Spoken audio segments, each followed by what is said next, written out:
Ever wondered why your two-stroke runs strong in spring and dies by fall? It's not bad gas, it's ethanol's water magnet effect. When water sneaks in, the fuel splits, octane drops, the bottom turns corrosive, and small engines go lean and hot. Stay with me. I'll prove phase separation on camera, show where the water-rich layer hides in your tank, and reveal the exact stabilizing method that keeps your seasonal equipment safe. If you store fuel for more than a month, this could save an engine rebuild. Before we move on, please take a moment to subscribe to the channel and like the video. Your fuel can look crystal clear and still hide a water-rich layer that your carb pulls first. Want to see how fast it forms?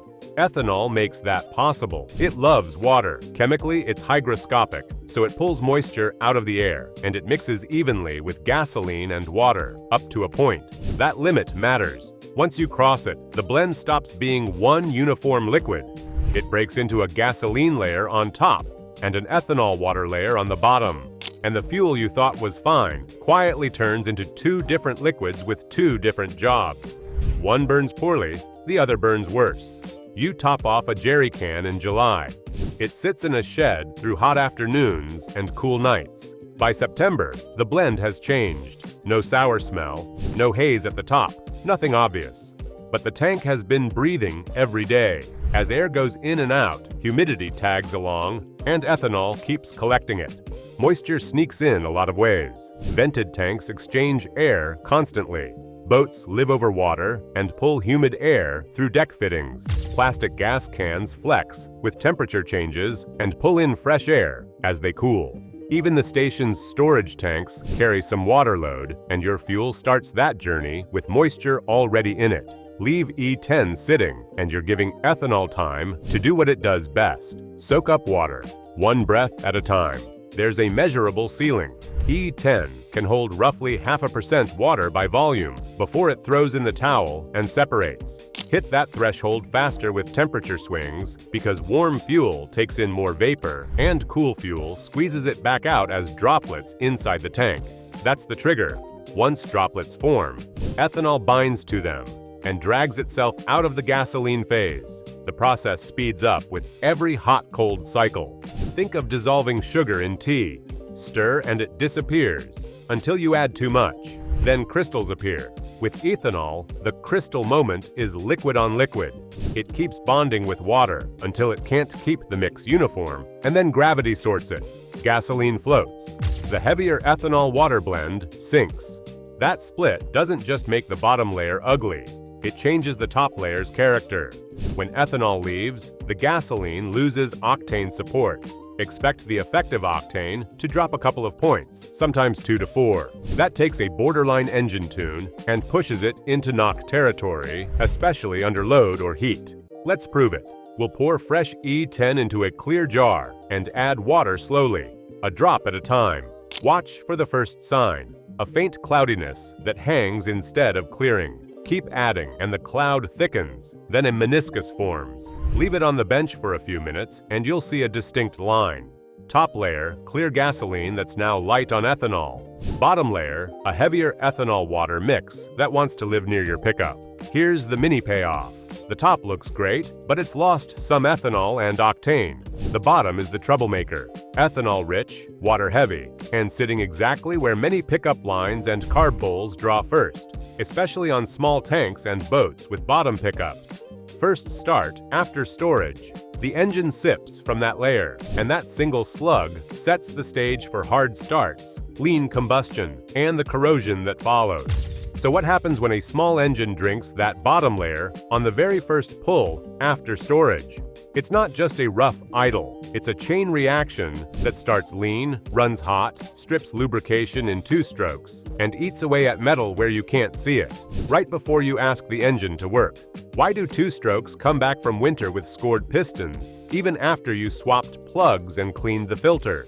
Because the first thing they drink isn't fuel at all.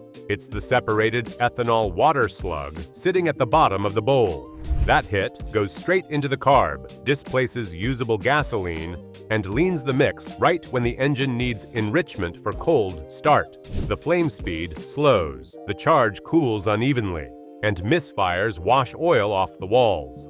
While it stumbles, water starts the chemistry you don't see. Corrosion in the float bowl, white oxide on aluminum, and rust halos on steel parts. Now you have a lean run and a rough surface inside the carb at the same time. Two-strokes take the worst of it. They're oil rides in the fuel. When that first slug arrives, water takes the space oil should occupy, so bearings run drier.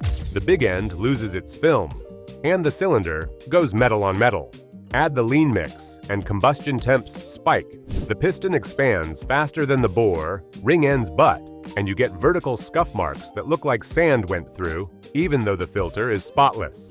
That's why an engine can sound fine for a minute and then lock up when you drop it into a cut. Carburetors aren't forgiving here. Main jets and idle circuits meter through orifices the width of a hair. Ethanol attacking old hoses makes goo that drifts downstream. Once it hits warm fuel and air in the emulsion wells, it turns sticky. Corrosion flakes, softened rubber, and varnish stick together and park in the pilot jet. You chase a hanging idle, then a stall. Then you pull the bowl and find a green-tan jelly in the corners.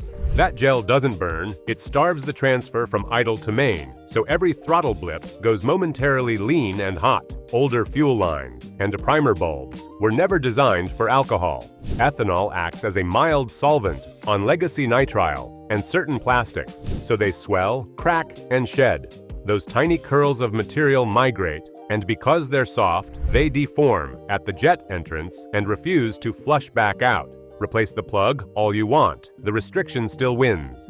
As the metal inside the carb oxidizes, the surface gets pitted, which traps droplets and worsens phase separation in the bowl itself after shutdown. You see it most in gear that breathes constantly. Boats with bottom pickups pull from the lowest point, exactly where the heavy layer sits after a choppy weekend and a week at the dock. String trimmers live with vented caps, so daily humidity cycles load the fuel. Mowers sleep in humid sheds, and their plastic tanks flex with temperature, inhaling damp air every night. First start pulls that layer into the carb, and the pattern repeats: lean start, hot run, and fresh corrosion.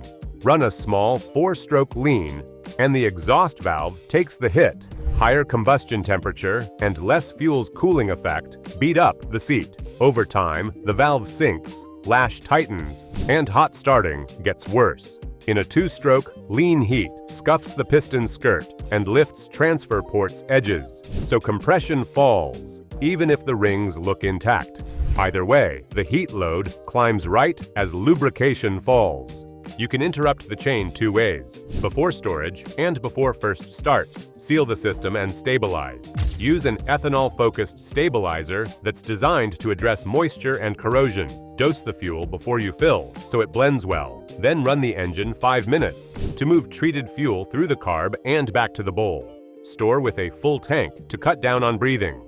On older equipment, replace soft lines, primer bulbs, and needles with ethanol-resistant parts. And when you can, use ethanol-free fuel for the off-season. One more rule keeps that bottom layer sip from ever reaching the cylinder and preserves compression on that first pull. Phase separation isn't rare. In vented tanks, it's routine physics, and small engines take the hit, first with heat, corrosion, and falling compression. That bottom layer sip starts lean misfires and accelerates wear you can't see until it's expensive. Treat and rotate your fuel. Run stabilizer through the carb before storage. Keep tanks full to cut breathing, or use ethanol-free when possible. Upgrade to ethanol-safe hoses, bulbs, and needles, so debris doesn't start the next failure. If this saved you an engine rebuild, share it with someone who stores a boat, mower, or trimmer. Next, we'll test E10 versus ethanol-free after 90 days and see which fires clean.